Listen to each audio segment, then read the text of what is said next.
오늘은 우리가 예수께서 베푸신 천국 잔치에 대한 제목을 가지고 함께 말씀을 나누고자 하는데, 사실은 이 내용은 자유와 해방에 대한 내용입니다.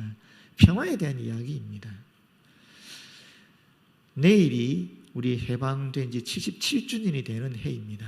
아시다시피 우리가 일제 식민 지배 지하에 있었을 때 우리는 자유를 빼앗겼습니다. 서러움과 고통을 당했습니다. 엄청난 어려움을, 고난을 겪었지요. 그런데 이 해방이 갑자기 우리에게 찾아온 것이었습니다. 비록 독립투사들이 있었고 또 광복군을 통해서 활동하고 했지만, 그러나 세계적인 영향을 끼치지 못하는 가운데에 우리가 자주적으로 해방을 맞이한 것이 아니라, 실제로는 이 연합군과 동맹군의 그런 싸움 속에서, 전쟁 속에서 연합군이 동맹국인 일본과 또 이 나치 독일과 또 이태리 무솔리니를 이기면서 예기치 않게 갑자기 우리가 해방을 맞이하게 된 것입니다. 그러면서 자유를 회복하게 된 것입니다. 그것이 77년 전에 일어났던 일입니다.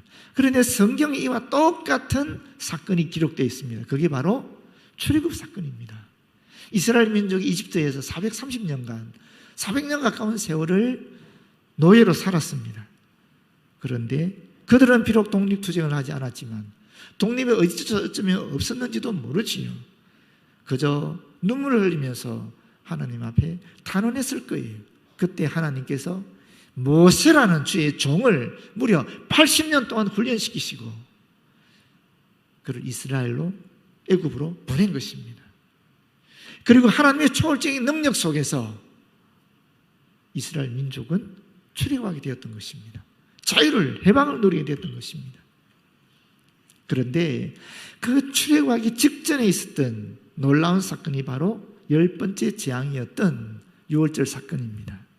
문설주에 양의 피를 바른 집은 장자나 이 처음 태어난 동물들이 죽음을 면하고, 그러지 않은 집들은 다 죽음을 당했다는 이 놀라운 사건을 통해 결국 출애굽이 성사되거든요. 그런데 이 출애굽 사건 또한 마찬가지입니다. 그들의 힘이 아니라 하나님의 힘으로, 하나님의 능력으로 급작스럽게 이루어진 사건이 바로 출애굽인데, 우리의 해방과 너무나 비슷한 경험인 것입니다. 그런데 이 유월절에 대한 의미가 우리의 해방과 관련이 있고, 또한 우리가 하나님의 자녀로 세워지는 데 굉장히 중요한 의미를 갖고 있습니다. 여러분 아시다시피 유월절이라는 넘어선다라는 의미를 알고 있지 않습니까? 그런데 그보다 더 깊은 의미가 있다는 것을 이번에 알게 되었습니다. 중동에 있어서 이 문지방 언약이라는 개념이 있답니다. 문지방 언약. 그래서 이들은 문지방을 넘었을 때에 노크를 하지 않는데요, 그냥 넘어선다라는 거예요. 그런데 그들에게 있어서는 이 현관이라는 것이 아주 신성한 의미를 가지고 있답니다. 그래서 이 현관, 문지방을 넘어서게 되면 그때부터 이 손님은 주인과 특별한 언약 관계에 들어간다라는 거예요. 이 손님이 문지방을 넘어서 이 집에 들어오는 순간부터 주인은 이 손님을 보호하고 또 지키고 그가 필요한 모든 것을 공급해야 될 책임이 있다라는 거예요. 그리고 이 언약 관계는 둘 중에 한 사람이 죽어야 끝이 난다라고 얘기하더라고요. 물론 손님이 문지방을 넘을 때에 주인을 속이고 도둑질하고 해치기 위해서 넘어서는 안 되겠죠. 그거는 기본적인 법이었고, 막상 넘게 되면 그 다음부터는 주인은 철저하게 이 손님을 자기가 가진 모든 것으로 보호하고 공급하고 채워줘야 된다는 것입니다. 물론 손님 또한 주인의 권위에 들어가야 되겠죠. 권위 속에 들어가는 것이 그 언약의 체결 방식이었다라고 합니다. 그렇게 보시게 되면 유월절이라는 걸 어떻게 볼 수 있느냐 하면은 그 언약 체결의 방법으로 볼 수 있는 것입니다. 두 번째, 이 유월절에 또 중요한 의미가 있는데, 그것은 뭐냐면 초청의 의미가 있다라고 이야기합니다. 그 문지방이라는 말과 물두멍이라는 이 히브리어 단어가 같은 단어를 쓰고 있어요. 그 중동 지역에서 집집마다 조그만 그릇이 준비되어 있답니다. 그래서 손님이 올 때, 주인이 봤을 때 이 손님이 좀 중요하지 않은 사람이다라고 하면 비둘기 피로 이 문지방을 바른답니다. 그런데 좀 중요한 사람이다 그러면 염소의 피, 그보다 더 중요한 사람이다 그러면은 암소나 수소의 피를 준비했다가 문지방에 바른다라고 합니다. 그런데 왕을 영접할 때는 살찐 송아지 피로 문지방을 바른다라고 합니다. 중동 지역에는 언제든지 집집마다 왕을 영접할 준비를 하게 되어 있는데 그 왕의 영접을 준비하는 것이 살찐 송아지래요. 이 살찐 송아지는 특별한 것이죠. 그러니까 왕이 언제 자기 집에 올지 모릅니다. 일생에 단 한 번도 안 올 수 있어요. 그럼에도 불구하고 왕에게 속한 모든 백성들은 이 살찐 송아지를 준비했다라는 거예요.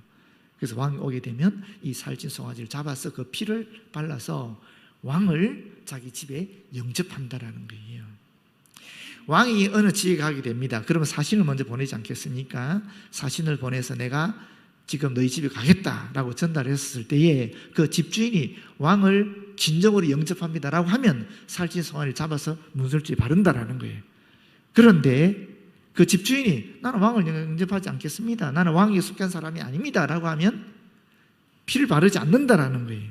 그럼 어떻게 하겠어요?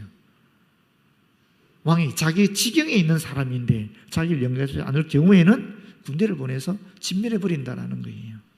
이런 두 번째 의미가 이 피를 바르는 데 있는데, 그렇게 볼 때에 이런 그 당시 중동 지방의 그 풍습을 바라볼 때에 이 유월절의 진정한 의미는 어디 있는가? 단순히 죽음의 천사가 넘어선다라는 의미가 아니라 사실은 초청의 의미가 있다는 것입니다. 하나님을 나의 왕으로 영접합니다 하는 그 초청의 의미로 문설주에 피를 발랐다라는 거예요. 그러면 하나님께서는 자기 백성이니까 이 백성은 보호하고 지켜주고 또 공급해야 될 책임이 있으니까 이 집을 보호하는 것입니다. 반면에 문설주에 피가 없는 집은 왕을 반대하는 것이니까, 왕을 거부하는 것이니까 그 집은 그냥 둘 수 없는 것입니다. 그래서 죽음의 천사들이 들어가서 장자와 처음 태어난 동물들을 죽였다라는 겁니다. 이게 유월절의 본래적 의미라고 이야기합니다. 다시 말하면 두 번째 의미가 뭐라고요? 초청이라는 거예요. 피의 초청이라는 것입니다. 그런데 예수께서 우리에게 이와 같은 피의 초청을 하고 있다는 거예요. 예수님이 비둘기처럼 또는 염소처럼 또는 살찐 송아지처럼 당신 스스로를 희생제물을 바쳐서 당신의 피로 문설주를 발랐습니다. 어떤 문설주입니까? 영원한 집, 하늘나라의 문설주에 그 피를 바르신 거예요. 우리를 그렇게 초청하고 있다는 것입니다. 우리가 우리의 심령 속에, 우리 심령에, 우리의 마음의 문에, 문설주에 예수 그리스도의 피를 바르게 되면 우리가 하나님을 나의 왕으로 영접하게 되는 것입니다. 종말의 심판이 있을 때에 그 심판은 이와 같다라는 것입니다. 그 심판은 바로 하나님을 왕으로 영접하는 사람은 넘어서는 것이고, 하나님 왕으로 영접하지 않아서 예수 그리스도의 보혈이 그 심령 속에 있지 않은 사람들은 바로 재앙을, 영원한 벌을 받게 된다라는 것입니다. 그래서 이 유월절과 또 우리의 해방은, 또 예수 그리스도의 구원의 역사는 이와 같이 연결되어 있는데, 오늘 본문의 말씀은 사실은 이와 같은 하늘나라 잔치에 대한 이야기, 바로 자유와 해방에 대한 이야기를 하고 있다는 것입니다. 먼저 첫 번째는 뭐냐면은 이 배고픔에서의 해방을 이야기합니다. 여러분, 여기 본문에 보시게 되면은 5천 명이 되는 사람들이 굶주렸습니다. 그렇지요? 사실은 5천 명이 더 되는 사람들이에요. 이 10절에 보게 되면 예수께서 이르시되 이 사람들로 앉게 하라 하시니 그곳에 잔디가 많은지라 사람들이 안전히 수가 5천 명쯤 되더라 이렇게 되어 있죠. 여기 뭐 사람들이 두 번 나와요. 앞에 사람들은 어떤 의미냐면은 성이나 나이와 관계없는 일반적인 사람을 지칭하는 것입니다. 그런데 뒤에 나오는 사람들이 안전히 수가 5천 명 되었다라는 것은 이 사람들은 여자와 반대되는 남자를 얘기하는 것이고요. 어린아이와 반대되는 어른을 얘기하는 것입니다. 다시 말하면 성인, 남성의 수가 5천 명쯤 되었다라는 것입니다. 그렇다면 실제로 어느 정도 되는 숫자가 이 오병이에 참여했겠습니까? 최소한 10,000명 내지 20,000명입니다. 여자들 숫자와 아이들 숫자를 다 포함시키게 되면 한 10,000명에서 20,000명 정도 되는 숫자의 사람들이 그 자리에 있었다라고 볼 수 있는 거예요. 성인 남자의 수만 5,000명이니까. 그렇지 않습니까? 그런데 이 사람들이 굶주렸다라는 거예요. 이 굶주림의 문제를 어떻게 해결할 수 있는가 하는 겁니다. 그런데 예수께서 빌립에게 뭐라 그럽니까? 빌립에게 말씀합니다. 5절에 우리가 어디서 떡을 사서 이 사람들을 먹이겠느냐? 예수님이 이미 이 떡을 사서 먹일 수 없다라는 것을 알고 계셨어요. 그러면서 빌립에게 물어보셨습니다. 왜? 6절에 보게 되면 시험하고자. 사실 성경에 시험하고자는 단어가 있지요. 그런데 같은 단어를 할지라도 다른 뜻을 가지고 있는 경우가 많이 있습니다. 시험에 두 종류가 있지 않겠습니까? 첫 번째는 좋은 시험이 있고 두 번째는 나쁜 시험이 있겠지요. 좋은 시험은 이 신앙의 성숙을 좋은 방향으로 일으키기 위해서 하는 시험입니다. 하나님이 하는 시험이라 볼 수 있겠지요. 두 번째 시험은 나쁜 시험입니다. 이것은 사탄이 하는 유혹입니다. 그래서 나쁜 결과를 맺게 하는 것입니다. 이런 시험들이 있는 것입니다. 물론 또 일반적 의미의 시험도 있고 하나님이 시험하는 그런 것도 있겠지만 결국 시험은 두 종류를 볼 수 있는 거예요. 하나는 좋은 의미의 시험이 있고 하나는 나쁜 의미의 유혹한다는 의미의 시험이 있다는 것이 이때는 예수께서 좋은 의미의 시험을 하고 있는 것입니다. 빌립의 신앙을 더욱 성숙케 하기 위해 사는 시험을 하고 있다는 것입니다. 그때 빌립이 뭐라 그럽니까? 200데나리온의 떡을 사서 이 사람들에게 나눠준다 할지라도 부족할 것입니다. 더군다나 이 사람들이 한 입만 먹는데 조금씩만 먹어도 부족할 것입니다. 이렇게 얘기하거든요. 여러분 지금 우리 시대에도 한 10,000명이나 20,000명 되는 사람의 음식을 시장에서 사서 먹이려고 하면 그게 거의 불가능하지 않겠습니까? 이 시대에는 완전 불가능한 얘기예요. 그러니까 지금 빌립이 하는 이야기는 지극히 타당한 이야기입니다. 매우 상식적이고 합리적인 이야기를 하고 있는 것입니다. 다시 말하면 합리적으로, 이성적으로, 세상적인 것으로는 이 굶주림의 문제는 해결할 수 없다라는 것입니다. 지금 그 이야기를 하고 있는 것입니다, 여러분. 그럼 이 문제를 어떻게 해결할 수 있는가? 믿음과 순종을 통해서 할 수 있다라는 것입니다. 예수 그리스도의 믿음, 그리고 비록 보잘것 없지만은 내가 가진 것을 내어 놓을 때에 그때 비로소 이 땅의 굶주림의 문제 해결될 수 있다는 것입니다. 이것은 여러분 원죄로 말미암아 우리에게 주어졌던 자연과의 관계에 끼어진 것 때문에 나타나는 현상이 바로 이 배고픔의 문제고 굶주림의 문제인데 이 문제는 하나님과 관계 속에서 믿음을 가지고야 풀 수 있는 문제라는 것을 우리에게 다시 한번 확인해 주는 것입니다. 보십시오. 뒤에 안드레가 어린아이의 도시락을 주지 않습니까? 그 도시락을 통해서 사실은 그 뒤에 보시게 되면 원대로 앉아있는 모든 사람이 자기 원대로 다 먹었음에도 불구하고 배부르게 먹고도 남은 광주리가 12광주리였다. 그렇게 말하고 있는 것입니다. 결국 이 굶주림의 문제는 예수 그리스도와 함께하는 제자들의 믿음과 어린아이의 그 순종, 헌신을 통해서 해결될 수 있다는 것을 우리에게 다시 한번 알려주고 있는 것입니다.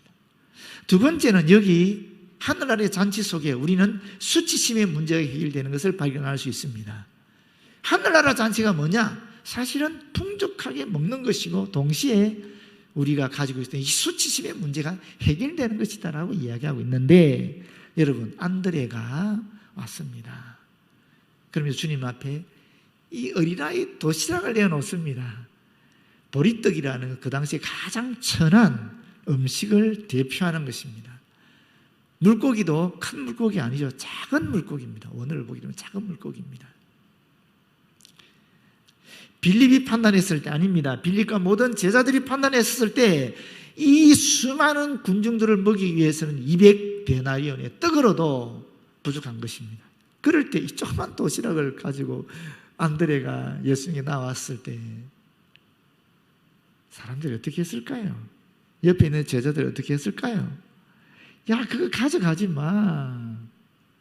그거로 해결되겠냐고. 안 그랬겠습니까? 안드레는 매우 민망하고 수치스러움을 무릅쓰고 주님 앞에 나온 것입니다.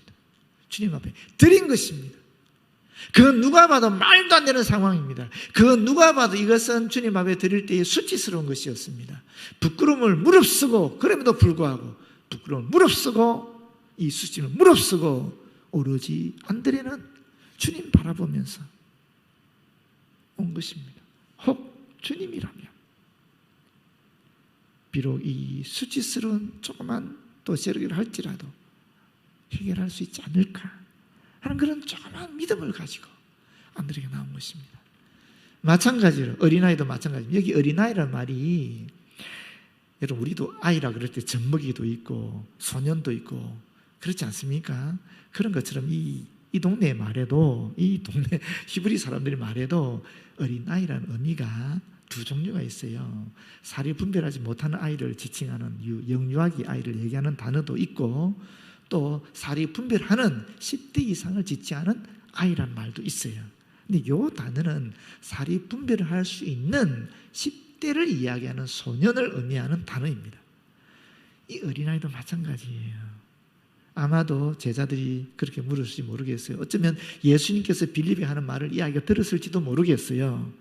중요한 것은 뭡니까? 이 아이가 자기 도시락을 안드레에게 넘겼다라는 거예요. 사람들이 얼마나 웃었겠습니까? 그 아이에게 얼마나 비난을 퍼부었을지도 모르지요. 야, 그거 아니야. 그거 너 먹어. 너 먹고 그거를 우리 다 먹을 수 없어. 그랬을 거예요. 그런데 이 아이는 순진한 마음에 수치심을 무릅쓰고 드린 겁니다. 자격이 있는 것을 그냥 드렸을 뿐이에요. 그런데 그 작은 도시락이 엄청난 기적을 베푸는 것을 경험하게 되는 것입니다. 여러분, 저와 이런 마찬가지입니다. 하나님께서 우리에게 요청하실 때가 있습니다. 너의 지혜를 달라, 너의 시간을 달라, 너의 몸을 달라, 너의 물질을 달라, 이렇게 요청할 때가 있습니다. 그런데 우리는 차마 주님 앞에 드리지 못합니다. 왜? 너무나 수치스러우니까. 이것을 어떻게 주님 앞에 드리겠습니까? 어떻게 제 지혜를 감히 드리겠습니까? 저는 다른 사람보다 더 열등한 사람인데, 감히 사람 앞에 내세울 게 아무것도 없는 사람인데 어떻게 제가 감히 주님 앞에, 사람들 앞에 나서서 이걸 주님 앞에 드리겠습니까? 저는 도저히 부끄러워서, 수치스러워서 일을 할 수가 없습니다. 드릴 수가 없습니다. 그렇게 하면 이 오병이의 기적과 같은 위대한 역사를 우리는 볼 수가 없는 것입니다. 그러나 비록 나의 보잘것 없는 것이라 할지라도, 남들이 볼 때 수치스러운 것이라 할지라도 주님 앞에 드리기만 하면, 믿음으로 드리면 그때 위대한 주님의 역사를 우리는 경험하게 되는 것입니다. 왜 우리가 기적을 체험하지 못하는가? 수치심을 이기지 못하니까. 마지막 세 번째 하늘나라의 잔치에서 나타나는 것은 두려움에 대한 자유, 두려움으로부터의 해방입니다. 보십시오. 제자들이 배를 타고 갔습니다. 왜 갔겠어요? 그 오병이 기적을 본 사람들이 예수님을 왕으로 초대하려고 하니까 예수님께서 제자들을 급히 그 무리와 격리시키시고 배를 태워 보내버린 거예요. 그리고 예수님은 산으로 올라가시는 겁니다. 산에 가서 기도하셨겠죠. 이 세속적인 유혹으로부터 이기게 해달라고 기도했을지도 모르겠어요. 하나님께 나에게 주신 인류 구원의 역사, 이 사명을 감당할 수 있도록 지혜와 힘을 주십시오 라고 기도했을지도 모르겠어요. 중요한 것은 예수님은 산으로 기도하러 올라가셨고 제자들은 배를 타고 떠났다라는 거예요. 제자들은 오병의 기적을 체험했던 사람들이었습니다. 그런데 예수님이 없이 떠난 그 배에서 어떤 일이 일어납니까? 처음에는 잔잔한 배였는데 이 어두운 밤이 됐을 때, 그것도 갈릴리호수의 중앙에 가운데에 왔을 때, 갈릴리호수 폭이 한 8km 되거든요. 근데 지금 한 4km 내지 5km 사이에 지금 왔거든요. 가운데 왔었을 때예요. 그때 이 바다가 바뀐 거예요. 갈릴리호수가 그 지형 자체가 좀 특이해서 그런 돌풍이 일어날 경우가 종종 있었다라고 합니다. 그 돌풍이 일어난 것입니다. 그때 그들은 두려움에 빠지게 된 것입니다. 불안과 공포 속에 빠지게 된 것입니다. 예수님의 위대한 기적을 경험한 제자들이었음에도 불구하고 사실 그 오병의 기적을 체험한 사람들이 많은 사람들이 주님을 떠나갔거든요. 66절에 보면 나와요. 이 오병의 기적을 통해서 오히려 제자들은 떠나갑니다. 그런데 이들은 끝까지 남은 사람들이었음에도 불구하고 예수님이 없는 현장 속에 세상의 상황이 바뀌었을 때 두려움에 빠지게 되었다는 것입니다. 이들은 어떻게 이 두려움을 극복할 수 있었습니까? 예수님이 다시 그들에게 나타나셨을 때, 그들과 함께 했을 때 이 두려움을 이길 수 있었습니다. 그들에게 기쁨이 넘치고 그들의 마음에는 평화가 오게 되었다는 것입니다.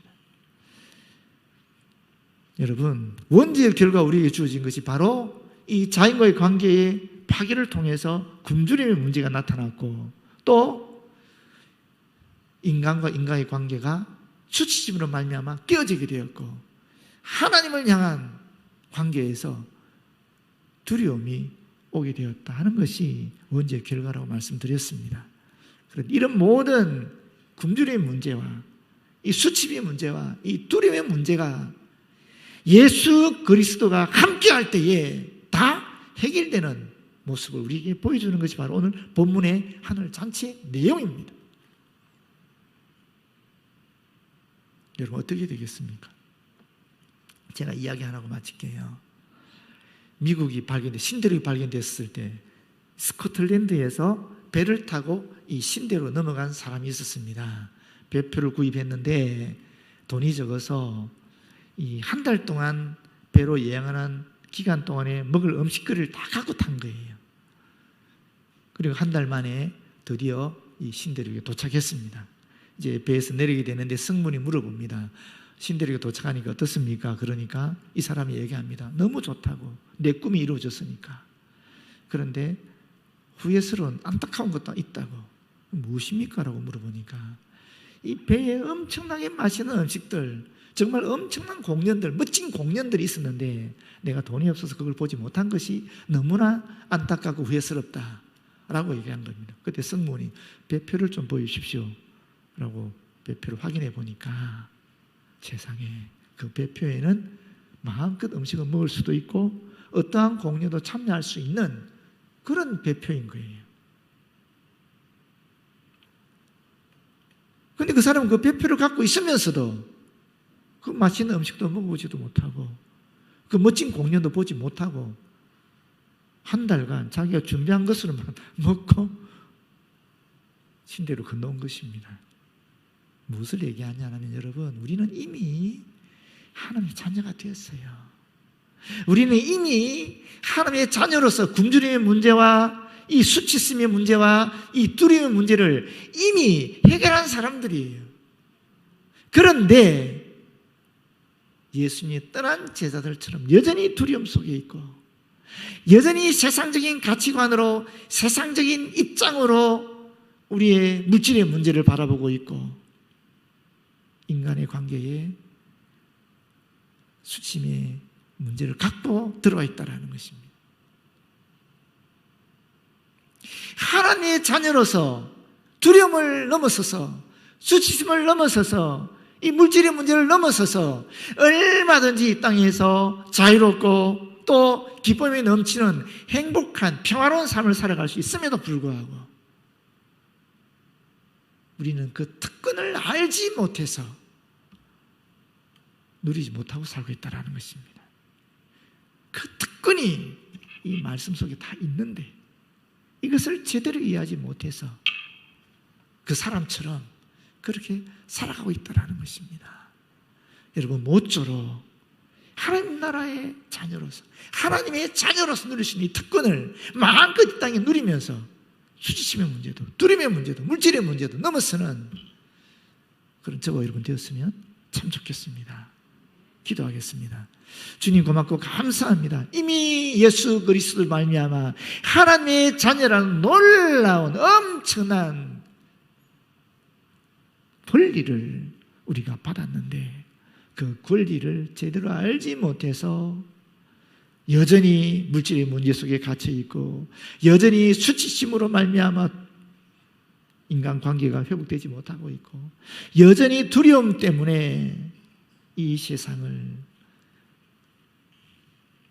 자신 있게 살아가지 못하는 것을 용서하여 주시고 주님이 주신 이 권리를 마음껏 누리면서 살아가는 저희들 되어지도록 역사하여 주시옵소서. 예수님 이름으로 기도드립니다. 아멘.